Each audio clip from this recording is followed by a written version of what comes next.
Hello everyone, I'm Renee Lobo and welcome to the Renee Lobo Report, bringing issues of topical interest. Today my guest is Swami Mukundananda Ji, and he's very renowned for his spiritual teachings, yoga and meditation, especially bhakti yoga, and engineer by profession from IIT, as well as done a lot of management courses, and then decided to renunciate at 1984. And that was because he's a senior disciple of Jagadguru Kripaluji Maharaj. And today Swamiji is here with us and is actually giving talks in New York, in Long Island, called The Essence of Spirituality, Dhyasa Sai Mandir. So today we actually have the privilege to have him come in our studios. Last year we actually met him at Dhyasa Sai Mandir as well. Bahut pranam Swamiji, and it's a pleasure and a privilege to have you come to our studios and tell our viewers so much that is lacking so much in ourselves, though it is our true nature, Satchit Ananda, but yet we deviate from it, I guess, because we live in this fast world. And you, can give us with your own personal example, because you are right in the thick of everything, in a corporate career, in a very successful corporate career, and decided to renounce everything and go with the teachings of our sages and seers, spirituality, yoga, meditation, that is so very fundamental to our nature, but yet we forgot about it. So Swamiji, tell us why is sadhana so very important, especially in this age and time, because it's a spiritual discipline that will take us back to our real inner self. Well, Renee, thank you for inviting me to your show, and namaste to all your viewers. It's my pleasure to be here. The quality of life depends upon the state of our mind. It's not only how much time we spend or how much effort we put in. The state of our mind gives us the peace, the satisfaction, the contentment. So we must do something to elevate our mind and fill it with sublime thoughts.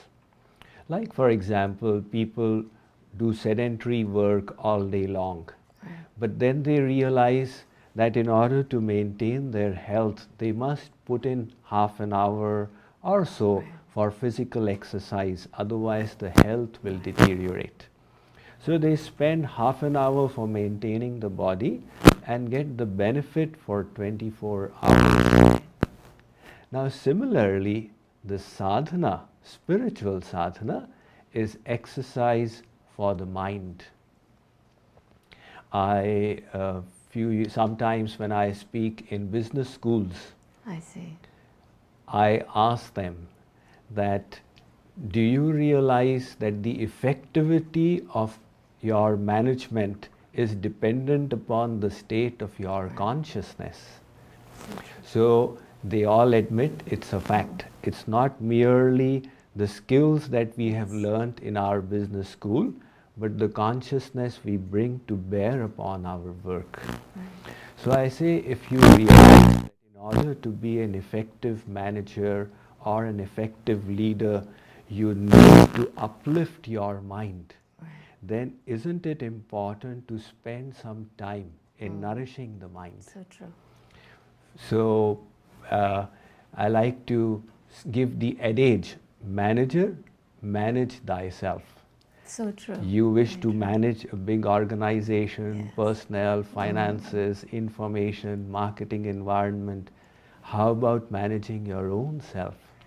So if we can take out some time in our daily schedule that we dedicate to spiritual sadhana, during this time we shut out all kinds of worldly distractions, and our only focus is how to purify and enrich the mind with noble and sublime thoughts.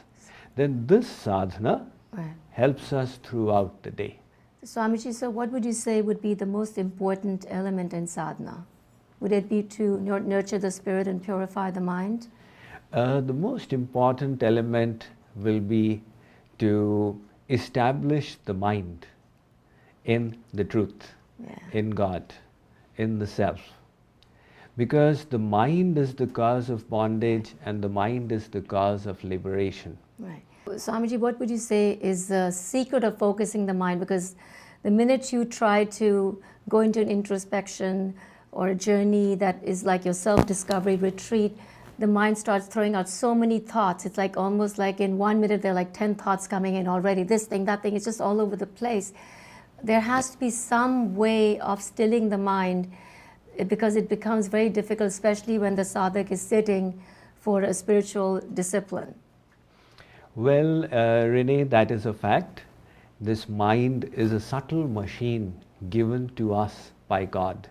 This is the gross machine that we all can see, and the mind is a subtle machine fitted inside that is constantly generating thoughts.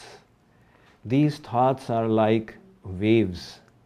There are so many waves in the atmosphere, we cannot see them, but your mobile phone, your radio set can detect them. So they are all there. Similarly, our mind is creating thoughts that are also of the nature of waves, and these thoughts impact our personality. That is why you look at somebody and you say, he seems to be an angry fellow. And you look at somebody else and say, she seems to be very simple. So the thoughts that they harbored within them got reflected in their external appearance. In other words, thought by thought, we are sculpting our personality. So this mind is like an unfathomed ocean, exceedingly vast. And it is also like a piece of mud. It is malleable. So wherever you fix your mind, the mind tends to take on those qualities. For example, if you spend the whole day watching a cricket test match, at night you'll find cricket in your dream as well. You may dream of Sachin Tendulkar and Mahendra Singh Dhoni. Because if we applied our mind there, the mind takes on those qualities. So it is within our capacity to change this mind. The problem is that at present, the mind is not being controlled properly, as you said. So for example, if you have a television set and the channel switch is disturbed, so one station comes, then the other, then it blanks out, then lines come, then one station comes, then the other. So that is the way our mind is functioning. Now, if a car is not going in the linear direction, there can be two reasons for this. Either the machinery has got spoiled, or the driver is inebriated. Similarly, if we are not controlling our mind, there can be two reasons for this. Either the machinery is defective, or else we are not being able to control it. So if the machinery is defective, then we would not over. be.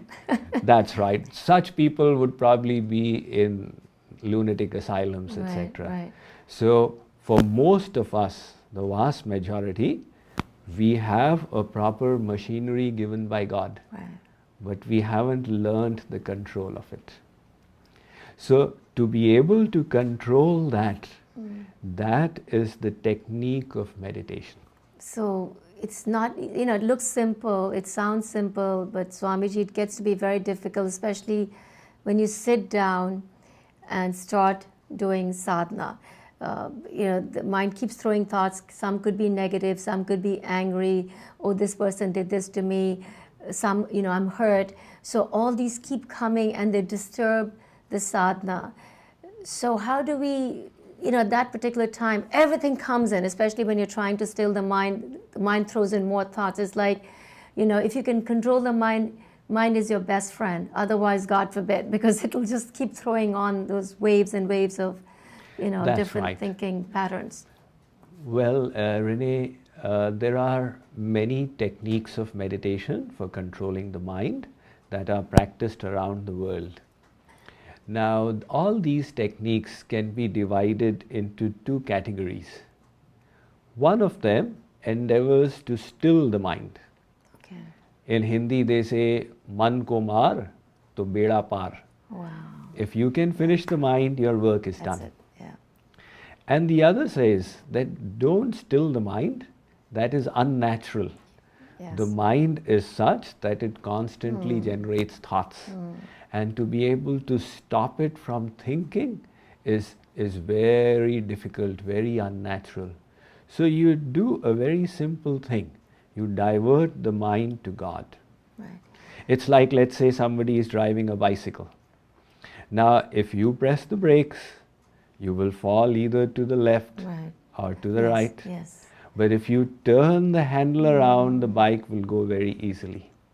So the devotional process of meditation is that you engage the mind in God. Right. And how do you do that? A very simple technique. You bring the image of God to your mind. So when you close your eyes to sit down and meditate, start from here. Bring the image of God before you. Swamiji, would you say, is there a posture for this? Regarding the posture, what is said is, Sthira Sukhamasanam, Maharshi Patanjali said, you should be able to sit stationary during the meditation, and you should be able to sit comfortably.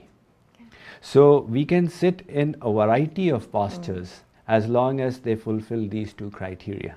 But can you change the posture sometime, like maybe like after 20-30 minutes? Sure, that can be done. But then again, the mind gets diverted. That's right. So as long as the period of meditation continues, if we are able to sit in one posture, that is the best. The only important thing here is that we must sit erect. The reason being is that when we are doing sadhana, the material mind is being engaged in the spiritual realm. Yes. So this is against the nature of the mind, and hence the mind feels lazy. It does not get the rasa or the bliss immediately as it does in the world, and that is why the mind tends to tune off and fall asleep. So you find people during sadhana, they're doing Hare Ram, Ram Ram, Hare Hare, and they've fallen asleep. Right. So have you ever seen anybody falling asleep while eating? Right. True. It doesn't happen, right? Yes. Because they are experiencing the ras in the material realm. And in the spiritual realm, they're not getting the ras. So the mind does tend to become lazy during sadhana initially. Right. And that is why the Vedanta says, achalatvam chapeksha, that whenever you sit for sadhana, sit erect. And as far as the posture is concerned, it's really not so important. I see. But then Swamiji, like when you're sitting erect and then you fall asleep, or it can be sleep, or it could be a lazy mind when it becomes a little thoughtless, and then you pick up again the meditation because somewhere there was a little gap and the mind completely became numb for some time, and then you go back to it. Definitely. To keep the mind constantly engaged in the object of meditation is perfection. So an ordinary aspirant should not expect to immediately reach perfection. The general experience will be that we engage the mind and then it comes off. And again we engage the mind and again it comes off. So when this happens, we should not feel discouraged. My spiritual master, Jagadguru Sri Kripaluji Maharaj, he writes, Man maya te hi banyo, maya te sansara, ya te man bhavat sada, yah sansara asar. He says the mind is made from maya and the world is made from maya. So the material mind will naturally go towards the world. Don't feel disturbed if this happens. You see, Arjun was such an elevated aspirant, the listener of the Bhagavad Gita. But he asked Sri Krishna in the 6th chapter, he said, Chanchalam hi mana Krishna pramathi balavadradham tasyaham nigraham manye vayori vasudushkaram. He said, oh Sri Krishna, this mind is so restless. To me it seems as if it is more difficult to control than the wind. It's true. So Sri Krishna admitted. He said, Asanshayam mahabaho mano durnigraham chalam. Arjun, what you are saying is right. The mind is difficult to control. but not impossible.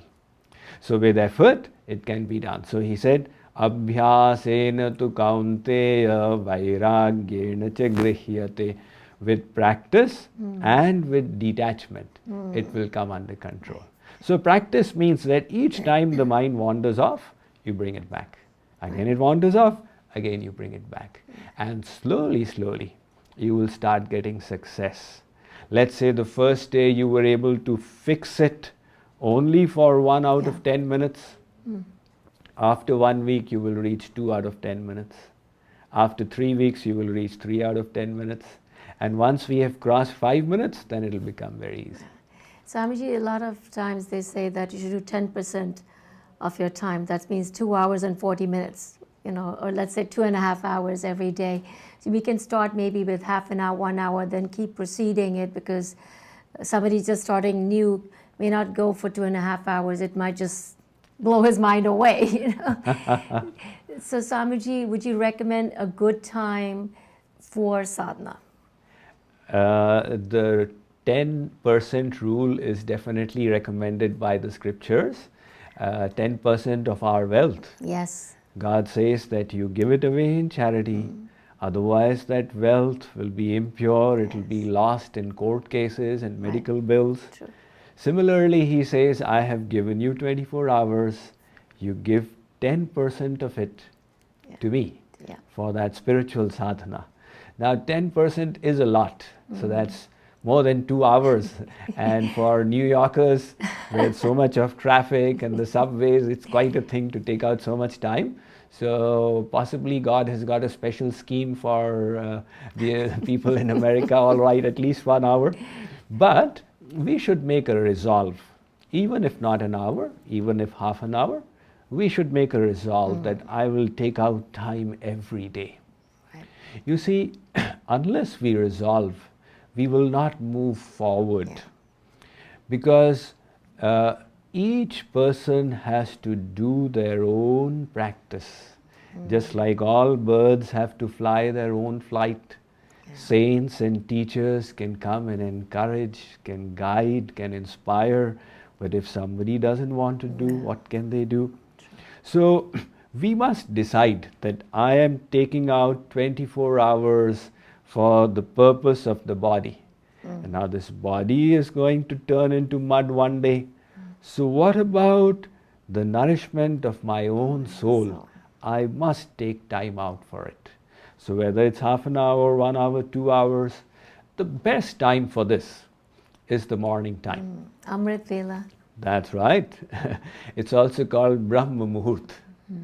So this is the time for God. When you have just woken up, your mind is empty. And during the day it will start filling up with worldly images, thoughts, concerns. But in the morning it is empty. If you can right away fix it in God, you will find it so easy. And then after that, you will be able to retain that consciousness as you go through the day. So the 2 hours before sunrise till sunrise, that is considered the ideal time for sadhana, the Amrit Vela or the Brahma Muhurt. So you wake up in this world with chanting the name of God.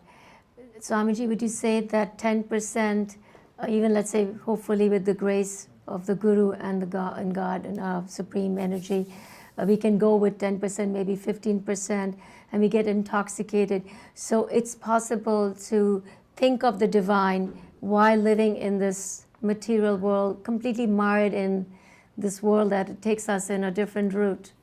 Absolutely. The benefit of that time we spent will be reaped throughout the day. Just like if we have milk and water. Now if you mix the milk with the water, it cannot retain its identity. The water will merge into it. However, if for some time you keep the milk separate from the water and convert it into yogurt, and then churn the yogurt and extract the butter. Now this butter can challenge the water. It can say, Mr. Water, I will sit on your head and float. You can't do anything to me. As long as I was milk, you would merge into me. You would dilute my identity, but now I have become butter. I will sit on your head and float. So like that milk is our mind, and like the water is the world.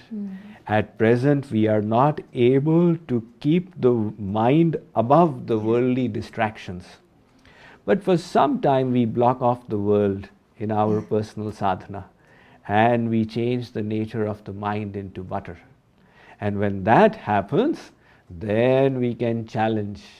Chandana visha vyape nahi lipate rahata bhujang. Now we'll do our worldly duties and we will still be in divine consciousness. So that is the teaching of Karma Yoga. That is the message of the Bhagavad Gita. Sri Krishna says, Arjun, you can definitely live in the world and retain that consciousness. But if you wish to do it, then you must take out some time every day for your personal sadhana. Right. So and that's what Swamiji you've done in your teachings. You know, you started out with Hatha Yoga in your childhood, and you now combined it with Bhakti Yoga, and now with meditation, and which is so very important. Diet plays a very big role in this, because they say, as a man eateth, so he becometh, so he thinketh. So your thoughts, you know, are triggered by what we are eating, and that creates behavioral patterns in us. So tell us the importance of a good sattvic diet. Okay. The Vedas say, Ahar Shuddhav Sattva Shuddhi.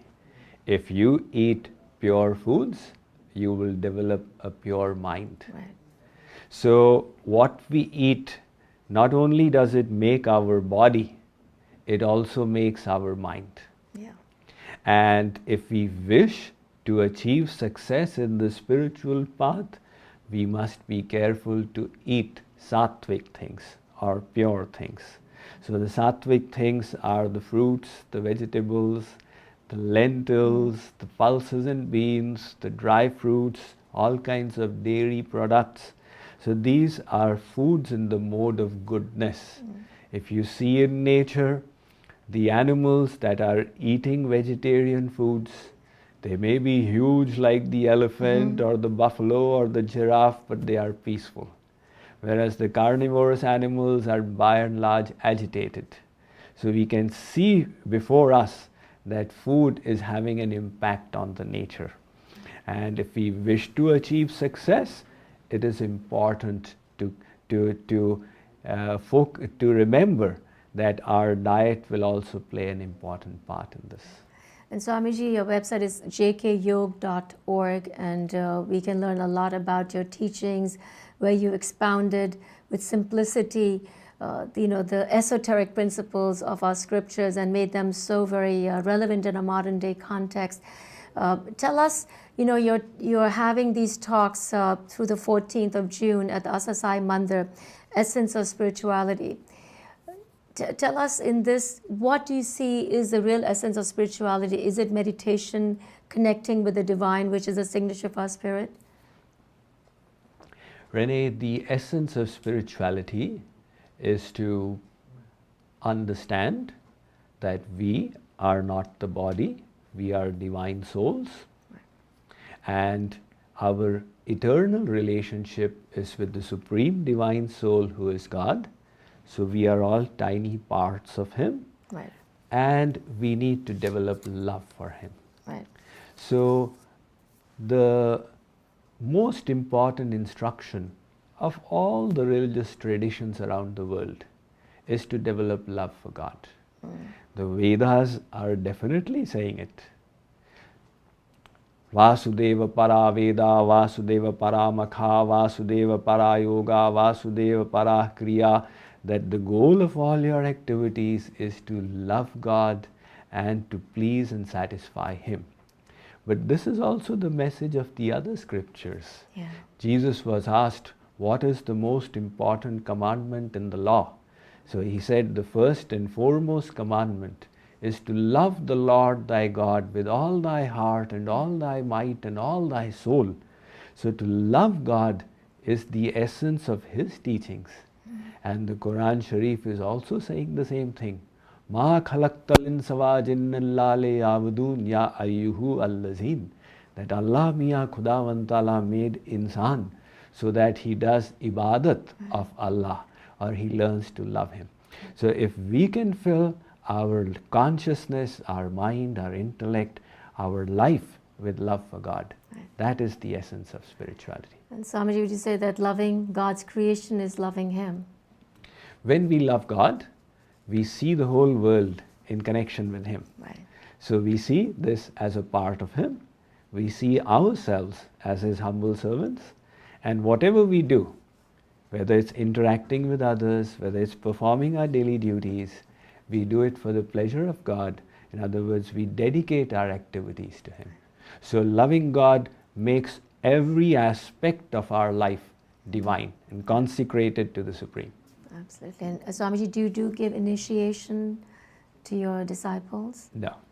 Okay. So they can just chant the mantra during the meditation time? What I suggest is that God has got infinite names.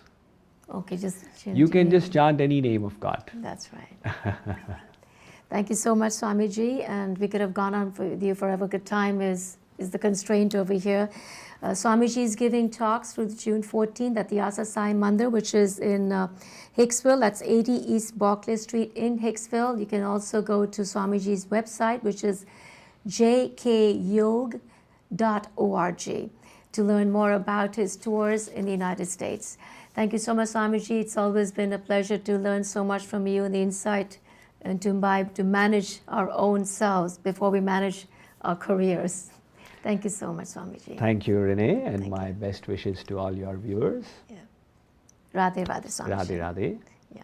Our guest today has been Swami Mukundananda Ji. I'm Renee Lobo. Thank you so much for watching.